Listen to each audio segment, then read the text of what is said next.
Welcome to the Deep Dive. Our mission, as always, is to get into the weeds of critical doctrine and strategic documents and really pull out the insights you need to stay ahead. Yeah, absolutely. Today, we're focusing on the U.S. Navy and the U.S. Coast Guard. We're going deep on their roles, their capabilities, limitations too, and crucially, how they plug into joint operations. Right. And this isn't just about listing ships or counting helicopters. We're looking at how their capabilities and, their limitations shape how they fit into the joint planning process. Across that whole spectrum, right? From competition day to day all the way to potential conflict. Exactly. It's about understanding their role across that entire continuum. Our thinking today is really guided by some core documents. Okay, what are we leaning on? We're heavily referencing Joint Publication 332 on joint maritime operations, also the Chief of Naval Operations Navigation Plan, the 2024 version for that strategic direction. Got it. And the Naval War College Military Operations Reference Guide is another key source, especially for some of the specifics. Great, so a solid foundation. Absolutely. And maybe the biggest starting point, the real hook here, is something Joint Publication 332 hammers home. Which is? That the idea of just assuming the U.S. has sea control, that's history. Ah, yeah, that's a big shift. It really is. With advanced sensors, precision weapons everywhere, think anti-access, area denial, sea control isn't a given anymore. It's something you have to actively fight for constantly. So understanding the Navy's current strategy and the urgency behind it is job one. Precisely. Okay, let's dive into that urgency. The Chief of Naval Operations Navigation Plan 2024, it kicks off pretty strong, doesn't it? Talking about dynamic changes needing a determined military posture. It does. And that posture isn't just rhetoric. It's framed as a direct response to specific threats laid out right there in the plan. Okay, what are they highlighting? Two main things really stand out. First, the People's Republic of China's Navy, specifically its rapid modernization and its sheer shipbuilding capacity. They have the biggest fleet now, numbers-wise, right? By whole count, yes. And that's labeled the pacing challenge.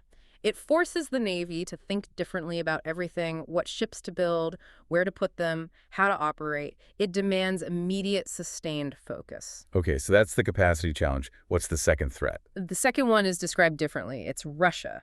But not just Russia in general. It's framed as a wounded and isolated Russia. Interesting phrasing. Wounded, but still dangerous. Exactly. The plan acknowledges the Black Sea Fleet's losses, the struggles on land, but it also points out that Russia's fleets elsewhere, like the High North or the Atlantic, still pack a punch. Right. And maybe more importantly, the plan highlights that Russia has shown it can learn operationally during the Ukraine conflict. They're adapting, both technologically and tactically. So not an enemy to underestimate, despite setbacks. Definitely not. A thinking, adapting adversary. So you take that security environment, the PRC challenge, the unpredictable Russia, and it leads directly to the two main goals in the CNO's plan. Okay, what are those big strategic ends? First, get ready for the possibility of war with China, specifically aiming for readiness by 2027. That's a hard deadline, creating a lot of pressure. 2027. Yes, it is. And the second goal is longer term, enhancing the Navy's overall advantage to make sure it stays dominant beyond that immediate window. So near-term crunch, long-term dominance. Yeah. How do they accelerate for 2027? Well, that's where this thing called Project 33 comes in. It's not just business as usual. Project 33. Sounds like a focused effort. Is it like a specific program or more of a It's more like a set of strategic targets. 7 specific areas where the CNO is pushing hard for rapid, meaningful gains. Think bottlenecks they have to break through. Okay, let's break those down. What are the 7 focus areas? This tells you where the pain points are, right? Absolutely. First one is fundamental. Eliminating maintenance delays for ships, submarines, and aircraft. That sounds mundane, maybe, but I guess it's huge operationally. It's existential for fleet readiness. If your carrier is stuck in the yard for an extra 6 months, that's a carrier you can't deploy. It directly impacts available forces, flexibility for the commanders. Fixing this changes the whole force generation equation. Right. Less time in the shop, more time ready to go. What's number 2?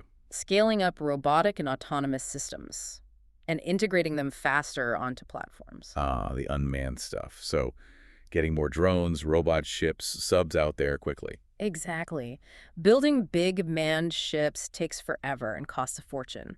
The idea here is to use unmanned systems to boost sensing, targeting, maybe even strike capability much faster and potentially at lower risk and cost. Makes sense. But more distributed systems means command and control gets harder. You hit number 3, creating the command centers needed to win on a distributed battlefield. Yeah. You've got manned ships, unmanned systems, all generating tons of data. You need C2 systems that are resilient, fast, and can work even if satellites get jammed or comms are down. Agile command for agile forces. Got it. What about the people? That's 4 and 5. Number 4, recruiting and retaining the force. Getting the right people, keeping the right people. Critical. Always a challenge. And number 5 ties into that. Delivering a quality of service that matches the sacrifices sailors make. So better housing, predictable deployments, things like that, keeping people from walking out the door. Precisely. If you can't keep the experienced people, all the recruiting efforts are for nothing. You end up with hollow forces. Okay, people covered. What's next? Preparation. Number 6 is about training. Training how you plan to fight using both real exercises and, importantly, high-fidelity virtual simulations. So really practicing for that high-end contested fight. Yes, moving beyond just scripted drills. And finally, number 7, which is really interesting, restoring critical shore infrastructure. Shore infrastructure, like the bases. Exactly. Think Norfolk, Pearl Harbor, recognizing that these big, fixed bases are vulnerable to long-range attack now. So hardening them, making them more resilient, ensuring they can actually sustain the fleet and project power even if they come under fire. Because if the ports get knocked out, The ships at sea can't get resupplied, repaired, or regenerated. The shore component is vital. okay, so Project 33 is really about getting the whole system, ships, tech, C2, people, training, bases, ready fast. That's the goal. And it's all designed to let the U.S. leverage the maritime domain itself. Joint Pub 332 points out it's 71% of the Earth's surface. It's not just water, it's maneuver space. The ultimate maneuver space, really. Yeah. And the Joint Force uses it for more than just moving ships, right? Oh, absolutely. Joint doctrine sees it as a platform for showing diplomatic unity, maybe with allies sailing together for imposing costs like sanctions enforcement or even strikes from the sea. Clandestine stuff, too. Sure, seaborne covert ops, intelligence gathering, and just being their visible presence with capable forces, that's a huge part of deterring aggression. But there's a catch, isn't there? JP 332 mentions the littorals. Right. The open ocean, the high seas are generally permissive, but the closer you get to shore, into those coastal areas, the littorals, the dicier it gets. More restricted, more dangerous. Yeah, because you're closer to the adversary's land-based sensors, their missiles, their defenses. The space is vast, but the critical zones near land are increasingly lethal. Okay, so we have the strategic context, the urgency, the battle space. Let's pivot to what naval forces actually do. Joint Pub 332 lays out 5 essential functions, doesn't it? Calls them the unique comparative advantage for the joint force. It does. These are the core jobs, and the first one is the bedrock, sea control. Right, controlling the seas. What's the formal definition? It's about having the freedom of action to use the sea for your purposes in specific areas for specific times. And, this is key, denying its use to the enemy. And it's not just the surface, is it? Yeah, it's explicitly the airspace above, the water column below, even the seabed. It's comprehensive control of the maritime environment. But didn't we just say sea control isn't a given anymore? Exactly. That's the modern challenge. Long-range anti-ship missiles, hypersonic weapons potentially, quiet subs, advanced surveillance. They all mean that just parking a carrier strike group somewhere doesn't guarantee control like it used to. So sea control is more dynamic now, maybe localized. Precisely. It's a constant effort to establish and maintain that freedom of action where and when you need it, knowing it can be contested at any moment. Okay, function 1, contested sea control. What's number 2? Power projection. This is about using the sea to influence events ashore, deterring, coercing, striking targets, delivering forces. And the Navy's unique angle here is operating from the sea. That's the key differentiator. Because naval forces are largely sea-based, they don't always need permission to park off someone's coast in international waters. They overcome access challenges, diplomatic hurdles, anti-access defenses. So they can often be the first responders when getting forces into a theater is tough. Often, yes. They bring their own airfield, their own strike capability, their own logistics right to the doorstep. Makes sense. Number 3. Deterrence. This is about preventing an adversary from doing something you don't want them to do by having a credible threat of unacceptable consequences. So making the potential costs seem too high. Exactly. And visible, capable naval forces forward deployed are a powerful signal of that credible threat. Presence matters. Got it. Okay, number 4. Maritime security. This is a broad one. It's about protecting sovereignty at sea, but also tackling things like terrorism, weapons proliferation, transnational crime, piracy. Illegal fishing, too. You hear about that a lot now. Increasingly, yes. Yeah. Illegal fishing, illegal migration. It's a wide range of operations aimed at maintaining good order at sea and countering illicit activities. Okay. And the fifth function. Sea lift. Might not sound as exciting, but it's absolutely vital for any large-scale, sustained military operation. This is the logistics piece, moving the gear. Yes. Pre-positioning supplies afloat, moving troops and equipment across oceans. The vast majority, like 90% or more, of the cargo needed for a major deployment moves by sea. So without sea lift. You can't sustain a major fight overseas for long. It's the backbone of global power projection and sustainment. Okay, those 5 functions, sea control, power projection, deterrence, maritime security, sea lift, really cover the waterfront, so to speak. They do. And they're enabled by the inherent characteristics or attributes of naval forces. Joint Pub 332 lists 7 of them. 7 attributes. Let's tick through those. What makes naval forces unique? Well, first, the core combat ones. They're lethal, using combined arms, ships, subs, aircraft for maximum effect. They're mobile, which gives them global reach and the ability to respond quickly to crises anywhere. An expeditionary, right? Designed to operate far from home. Exactly. Able to project power and enable joint operations ashore in foreign lands. Okay, lethal, mobile, expeditionary. What else? Then you get into flexibility. They're agile, meaning they can quickly shift between different missions and tasks. They're scalable. Well, scalable. How so? A commander can adjust the naval presence. You can send a single ship for a show-the-flag visit or a full carrier strike group for high-intensity operations. You can be visible or stealthy, use non-lethal effects or full force. It allows for tailored messaging. Okay, that makes sense. What's next? Sustainable. This is huge.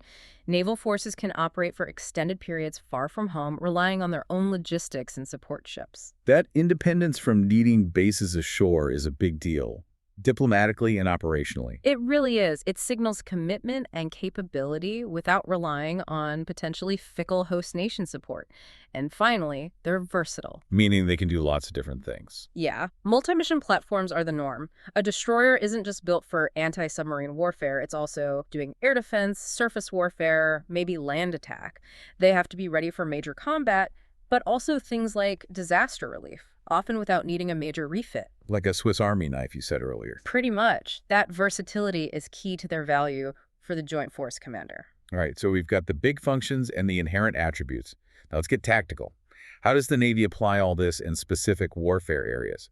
Joint Pub 332 breaks these down too. It does. It drills down into the specialized combat areas needed to achieve those broader objectives. Let's start deep with undersea warfare. Okay, everything happening below the surface. Right. Establishing control of the undersea domain. This involves submarines, naturally, but also mines, unmanned underwater vehicles, fixed sensors, a whole ecosystem. And a big part of that is hunting enemy subs, right? Anti-submarine warfare. Absolutely. And ASW is incredibly challenging. The ocean environment itself is complex, constantly changing, making detection really hard. So you need more than just one ship's sonar. Oh, yeah. Success relies heavily on integrating data from everything ships, subs, maritime patrol aircraft like the P-8, helicopters, maybe even space assets, allied sensors. Fusing all that intelligence and surveillance is critical. It's a team sport. Makes sense. What else falls under undersea warfare? Maritime mine warfare, dealing with sea mines. Nasty things. How do they handle those? 2 ways. Offensively, you try to prevent the enemy from laying mines in the first place. Maybe strike their mine-laying ships or their mine storage facilities. That's offensive mine countermeasures. Stop the problem before it starts. Ideally. But if mines are laid, then you shift to defensive mine countermeasures. That's finding and neutralizing the mines already in the water. Sweeping and hunting. Right. Using specialized ships, helicopters, unmanned systems to clear lanes and ensure ships can move safely. Crucial for sea control and especially for sea lift getting through. Okay, undersea covered. What about hitting targets ashore? That's strike warfare. Using naval power missiles, aircraft, potentially naval gunfire to hit targets on land. Strategic targets, operational ones, tactical ones. We've seen this a lot historically, haven't we? Definitely. The sources give some good examples. Think back to 1993, the strike on the Zafrania nuclear facility in Iraq. Tomahawks. Yep. 4 Navy ships launched 44 Tomahawk land attack missiles, took the facility right out of commission, all launched from international waters, no airfields needed nearby. A clear demonstration of reach. And a more recent example, Operation Odyssey Dawn in Libya, 2011, the opening night. More Tomahawks. 112 of them, from U.S. ships and a British sub. They went after Libyan air defenses, radar sites, missile batteries, command centers. Clearing the way for manned aircraft later. Exactly. It established the conditions for safer follow-on strikes. Shows that critical role naval forces play in suppressing enemy air defenses, enabling the broader joint campaign. Okay, strike warfare.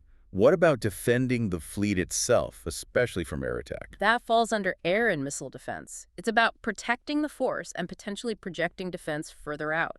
It requires tight synchronization across the joint force, integrating with Air Force assets, Army air defense systems, space capabilities. How do they manage that complex defense bubble at sea, tactically? They use a system called the Composite Warfare Commander construct. It's a way to decentralize command. How does that work? The overall commander, the officer in tactical command, delegates authority for specific functions. So there'll be an air and missile defense commander, usually on an Aegis cruiser or destroyer. And that commander runs the air battle. Essentially, yes.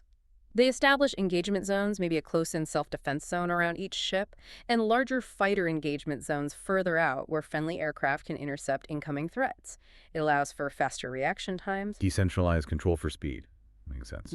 Now, what about getting forces onto the land from the sea? That's expeditionary warfare. This is where the Navy and Marine Corps team really comes into play, projecting forces ashore, establishing lodgements, supporting operations inland from a sea base. And this is evolving too, right? Because of those anti-access threats we keep mentioning. Hugely.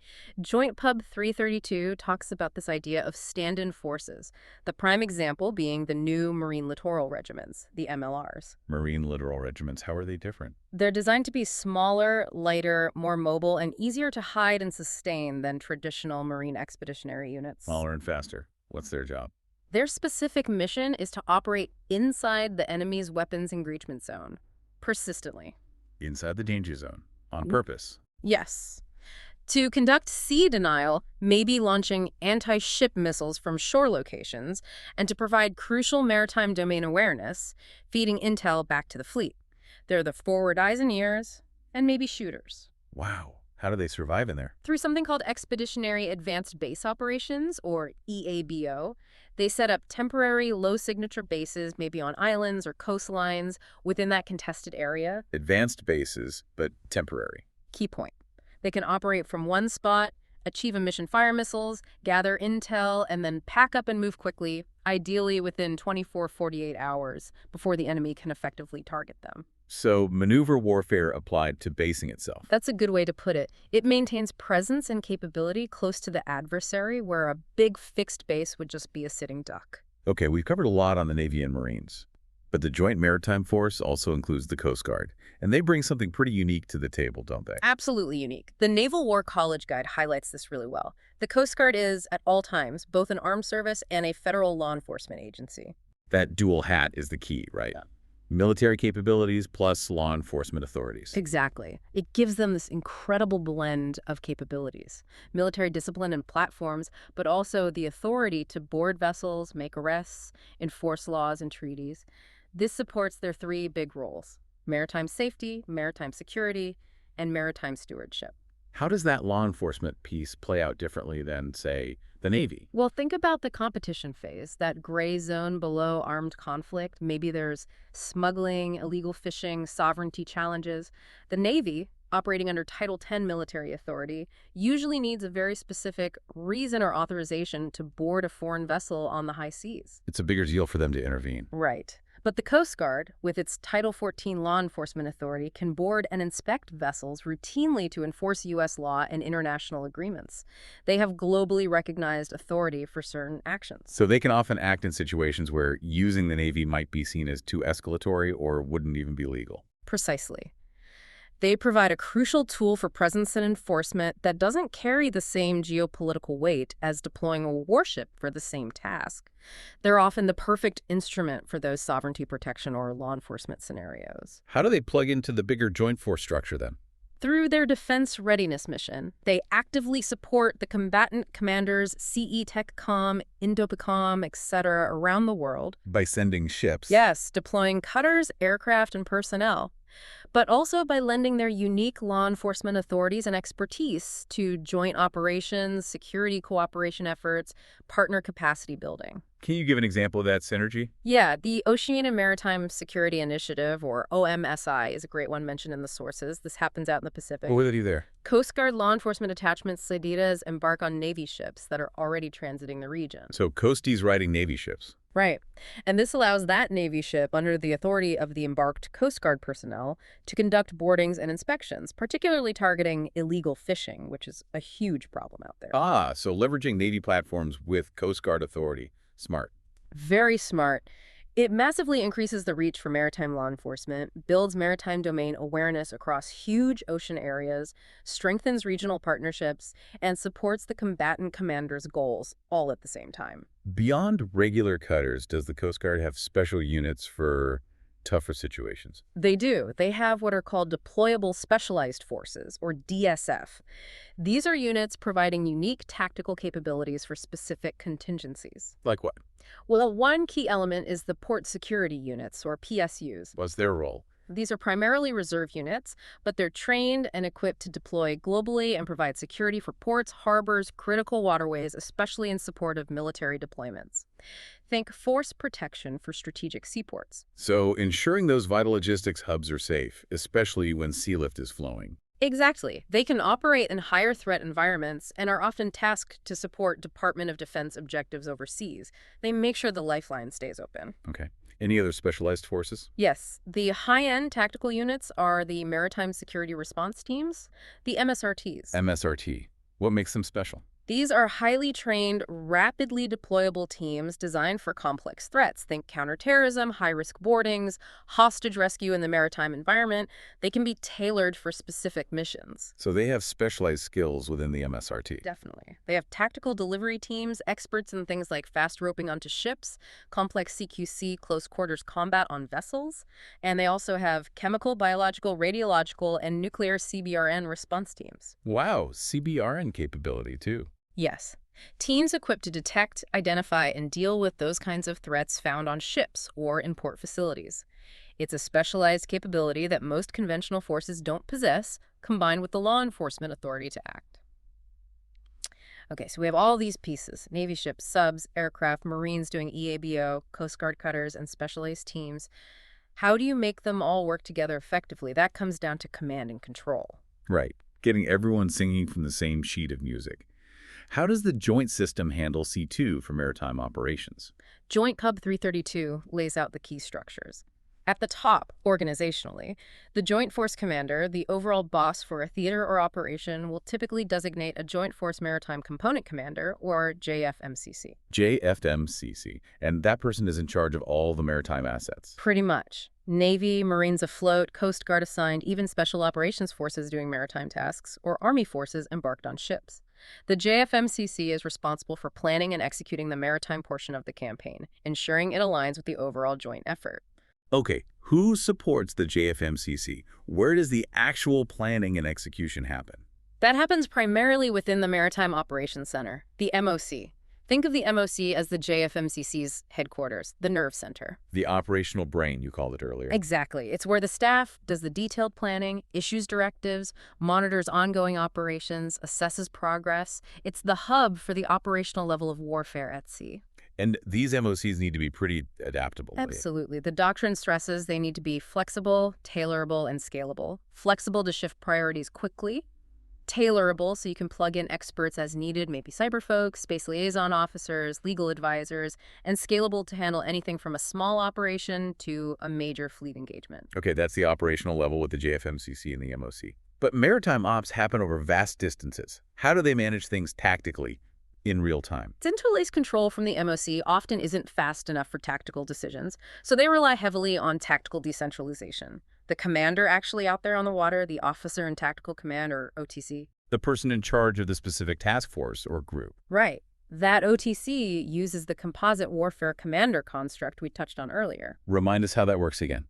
Delegating authority. Exactly. The OTC delegates authority for specific warfare functions to subordinate commanders within the group. So you'll have a designated surface warfare commander, call sign Sierra, an anti-submarine warfare commander, X-ray, an air and missile defense commander, Whiskey, maybe an information warfare commander, Quebec. So each expert focuses on their piece of the puzzle. Precisely. The surface warfare commander manages the surface picture and directs surface engagements. The ASW commander coordinates the hunt for subs. Okay. The air and missile defense commander manages the protective bubble. And this allows for faster action. Much faster. It's based on mission command principles. These subordinate commanders understand the OTC's intent, they have the authority, they see their specific tactical picture, and they can act immediately without having to constantly check back with the OTC for every decision. Especially crucial if communications are jammed or limited. Absolutely essential in a contested environment. Decentralized execution based on shared intent. But you mentioned friction earlier. This sophisticated CWC structure, does it always mesh well with other components like amphibious forces? That's a known challenge, yeah. Joint Pub 332 specifically calls out the difficulty of integrating the CWC construct, which is very Navy-centric for fleet defense, with amphibious doctrine, which is focused on the Marines getting ashore. What's the friction point? Different priorities. Fundamentally, yes. The Navy commander running the CWC is primarily focused on protecting the amphibious task force at sea, layered defense, managing air and sub-threats, keeping the ships safe. Makes sense.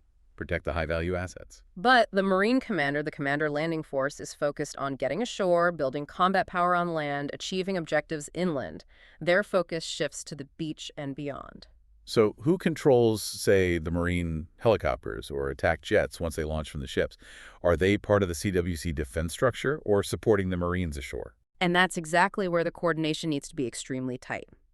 How do landing force assets integrate into the overall fleet defense plan while still supporting the scheme of maneuver ashore? There needs to be really close liaison and clear understanding between the Navy Amphibious Task Force Commander and the Marine Landing Force Commander. It's an area where doctrine and procedures are constantly being refined. #outro. Okay, we've covered a massive amount of ground here. This deep dive really highlights, I think, the intense strategic environment the maritime forces are operating in today. That CNO NAV plan setting the 2027 deadline, driving things like Project 33, it paints a picture of real urgency. It absolutely does. And we've seen how the Navy brings those core attributes being lethal, mobile, expeditionary, agile, scalable, sustainable, versatile to bear across its essential functions. Functions like that contested fight for sea control, the global reach of power projection, ongoing deterrence, maritime security ops, and that vital sea lift backbone. And we can't forget the Coast Guard's unique contribution, that blend of military service and law enforcement authority, making them crucial in the competition phase, and providing specialized forces like PSUs and MSRTs for specific defense needs. So tying it all together, the goal is effective joint integration, right? Making sure the Joint Force Commander can leverage all these capabilities, Navy and Coast Guard, seamlessly across that whole spectrum from competition to conflict. That's the objective. And underpinning all of it is maritime domain awareness. Having that shared understanding of what's happening out there achieved through systems like the MOC at the operational level and the CWC common picture at the tactical level, integrating info from all services, all agencies. That awareness is foundational to everything else. All right, before we wrap up, let's leave our listeners with something to chew on, a final provocative thought, pulling together some threads here. Okay. So we know from history and from current doctrine, like JP 332, that concentrating your fleet inside an enemy's reach their sensor range, their weapons engagement zone, is risky business, right? Vulnerable. Definitely. That's a recurring lesson. But at the same time, we're seeing this growing need for persistent presence inside those contested zones, using smaller distributed forces like the Marine littoral regiments doing expeditionary advanced base ops. Yeah. They have to be close. Right. Stand-in forces are designed for that proximity. So here's the tension. How does the U.S. Navy, whose traditional strength lies in its global mobility and reach, reconcile that with the increasing need for persistent, close-in presence in highly contested, dangerous waters? What does success look like when your key maneuver space is constantly threatened and being near the adversary is unavoidable for deterrence and sea denial? That's the billion-dollar question, isn't it? Balancing that expeditionary mobility with the need for sustained presence in the teeth of the threat. Hmm. How do you manage the risk? How do you sustain those forward forces? How do you maintain the advantage when the adversary's reach keeps growing? It's a fundamental challenge shaping future strategy and force design, something for all of us to keep thinking about. Indeed. The answer will define the next chapter of maritime power. Excellent point to end on. Thanks for joining us for this deep dive.